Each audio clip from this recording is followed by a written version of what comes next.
ಕನ್ನಡ ಚಿತ್ರರಂಗದಲ್ಲಿ music director ಆಗಿ ತುಂಬ ದೊಡ್ಡ ಹೆಸರನ್ನು ಮಾಡಿ ಜೊತೆಗೆ ಸಾಕಷ್ಟು ಸಿನಿಮಾಗಳಲ್ಲಿ ಆ್ಯಕ್ಟಿಂಗ್ ಮಾಡಿರುವಂತಹ ಮನೋಹರ್ ಸರ್ ಈಗ ನಮ್ಮ ಜೊತೆ ಇದ್ದಾರೆ. ಅವರು ಈಗ ಏನಪ್ಪ ಅಂತಂದರೆ ಹೊಸ ವಿಷಯ ಏನಪ್ಪ ಅಂತಂದರೆ ಅವರು ಈಗ ಬಿಗ್ ಸ್ಕ್ರೀನ್ನಿಂದ ಕಿರುತೆರೆಗೆ ಕಾಲಿಟ್ಟಿರುವಂಥದ್ದು. ಕಿರುತೆರೆಯ ಮನೆ ದೇವರು ಧಾರಾವಾಹಿಯಲ್ಲಿ ಅವರು ಆ್ಯಕ್ಟ್ ಮಾಡ್ತಿದ್ದಾರೆ. ಅವರ ಒಂದು ಪಾತ್ರ ಏನಿದೆ ಅದು ತುಂಬ ಭಿನ್ನವಾಗಿದೆ. ಅದ್ರ ಬಗ್ಗೆ ಅವ್ರನ್ನ ಮಾತಾಡ್ಸೋಣ. Sir, for the first time ಧಾರಾವಾಹಿಲಿ ಕಾಣಿಸ್ಕೊಳ್ತಾ ಇದ್ದೀರಾ. ಸೊ ನಿಮ್ಮ ಪಾತ್ರದ ಬಗ್ಗೆ ಆಗಲಿ, ಜೊತೆಗೆ ಯಾಕೆ ಅಂದರೆ ಬಿಗ್ ಸ್ಕ್ರೀನಲ್ಲಿ ಕಾಣಿಸ್ಕೊಂಡು ಆದಮೇಲೆ ಈಗ ಕಿರುತೆರೆಗೆ ಬರ್ತಿರೋವಂಥದ್ದು. ಸೊ ಅಷ್ಟು ಇಷ್ಟ ಆಯಿತಾ ನಿಮಗೆ ಈ ಒಂದು ಪಾತ್ರ ಮಾಡೋದಕ್ಕೆ ಅಂತ? ನನಗೆ ಈ ಪಾತ್ರಗಳ ಜೊತೆ ಇರೋದ್ರಿಂದ, ಯಾಕಂದರೆ ನಾನು ತಿಂಡಿ ಪೋತನ ಪಾತ್ರ ಇದರಲ್ಲಿ. ಸೊ ತಿಂಡಿ ಪೋತ ಅಂದರೆ ಅಡುಗೆ ಮಾಡೋದು, ಮಾಡಿ ಎಲ್ಲರಿಗೂ ಅದನ್ನು ರುಚಿ ತಿನ್ನಿಸೋದು.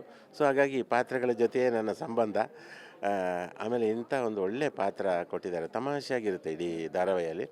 ಅದಕ್ಕೆ ನಾನು ಶ್ರುತಿ ನಾಯ್ಡು ಮೇಡಮ್ಗೆ ನಾನು ಯಾವಾಗಲೂ ಕೃತಜ್ಞತೆ ಅರ್ಪಿಸ್ತೀನಿ. ಹಾಗೆಯೇ ರಮೇಶ್ ಇಂದಿರಾ ಸರ್ ಅವರು ನಾನೆಷ್ಟು ಸೈಕಲ್ ಹೊಡೆದ್ರೂ ಸಹಿಸ್ಕೊಂಡು ನನಗೆ ಬೆನ್ನು ತಟ್ಟಿ ಪ್ರೋತ್ಸಾಹ ಕೊಡ್ತಾರೆ. ಯಾಕಂದರೆ ನನ್ನ ಮೊದಲನೇ ಧಾರಾವಾಹಿ ಇದು. ಇಷ್ಟು ವರ್ಷ ಅವಕಾಶ ಬಂದಿರಲಿಲ್ಲ, ಇವರು ಅವಕಾಶ ಕೊಟ್ಟರು. ಹಾಗಾಗಿ ನನಗೆ ತುಂಬ ಖುಷಿ, ಮತ್ತು ಅದಕ್ಕೆ ನಾನು ಧನ್ಯವಾದ ಹೇಳ್ತೀನಿ ಶ್ರುತಿ ಮೇಡಮ್ಗೆ. ಈ ಪಾತ್ರದಲ್ಲಿ ಯೋಗಾನಂದ ಅಂತ ನನ್ನ ಒಂದು ಕ್ಯಾರೆಕ್ಟರು. ನನ್ನ ಕೆಲಸನೇ ರುಚಿ ರುಚಿಯಾದ ಅಡುಗೆ ಮಾಡೋದು. ಅದು ಮತ್ತು ಪ್ರಯೋಗಗಳು ಮಾಡ್ತಾ ಇರೋದು.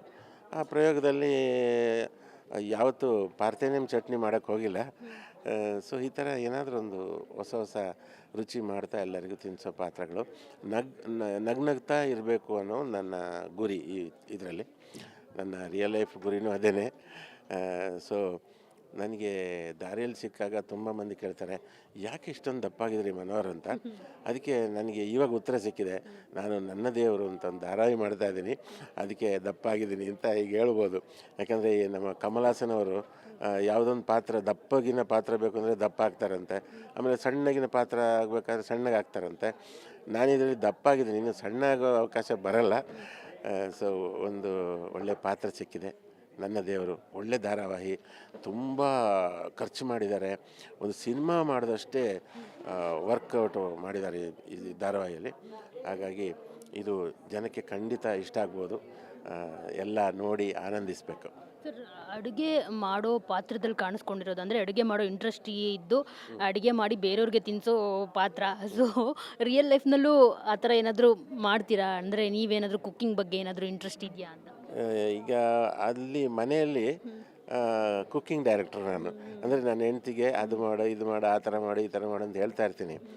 ನನಗೆ ಮಾಡೋಕ್ಕೆ ಬರುತ್ತೆ, ಆದರೆ ನಾನು ತುಂಬ ತಿಂಡಿ ಪೋತ ಆದ್ದರಿಂದ ರಿಯಲ್ ಲೈಫಲ್ಲೂ ಸ್ವಲ್ಪ ಸೋಂಬೇರಿ. ಹಾಗಾಗಿ ನನಗೇನೇನು ಹೊಳೆಯುತ್ತೋ ಅದೆಲ್ಲ ನನ್ನ ಹೆಂಡ್ತಿಗೆ ಹೇಳಿ ಅವಳ ಕೈಲಿ ಮಾಡಿಸ್ತೀನಿ. ಅವಳು ಬಹುಶಃ ನಾನು ದಪ್ಪಾಗೋದಕ್ಕೆ ಇನ್ನೊಂದು ಕಾರಣ ಅವಳೇ ಅಂತ ಹೇಳ್ಬೋದು. ಯಾಕಂದರೆ ನನಗೆ ಬಗೆ ಬಗೆಯಾದ ರುಚಿ ರುಚಿಯಾದ ಅಡುಗೆ ಮಾಡಿ ಬಡಿಸಿ ನಾನು ಡಯಟ್ ಮಾಡೋದಾಗೆ ನೋಡ್ಕೋತಿದ್ದಾಳೆ. ಸೊ ಹಾಗಾಗಿ ಮನೆಯಲ್ಲೂ ನಾನು ಕುಕ್ಕಿಂಗ್ ಡೈರೆಕ್ಟ್ರು, ಸಿನಿಮಾದಲ್ಲಿ ನಾನೇ ಕುಕ್ಕಿಂಗ್ ಮಾಸ್ಟ್ರು. ಯಾವ ಫುಡ್ ತುಂಬ ಇಷ್ಟ ಸರ್ ನಿಮಗೆ? ತಿಂಡಿ ಪೋತ ಅಂತ ನನಗೆ ಒಂದು ಅಂತ ಹೇಳೋಕ್ಕಾಗಲ್ಲ, ಬಗೆ ಬಗೆಯ ತಿಂಡಿಗಳು ಇಷ್ಟ ಆಗುತ್ತೆ. ಅದರಲ್ಲಿ ಮೇಯ್ನ್ಲಿ ನನಗೆ ಗಟ್ಟಿ ಪೊಂಗಲ್, ಖಾರ ಪೊಂಗಲ್ ತುಂಬ ಇಷ್ಟ ಅಷ್ಟೇ. ಮತ್ತು ಕೇಸರಿ ಭಾತ್ ಸ್ವೀಟಲ್ಲಿ. ಸರಿ.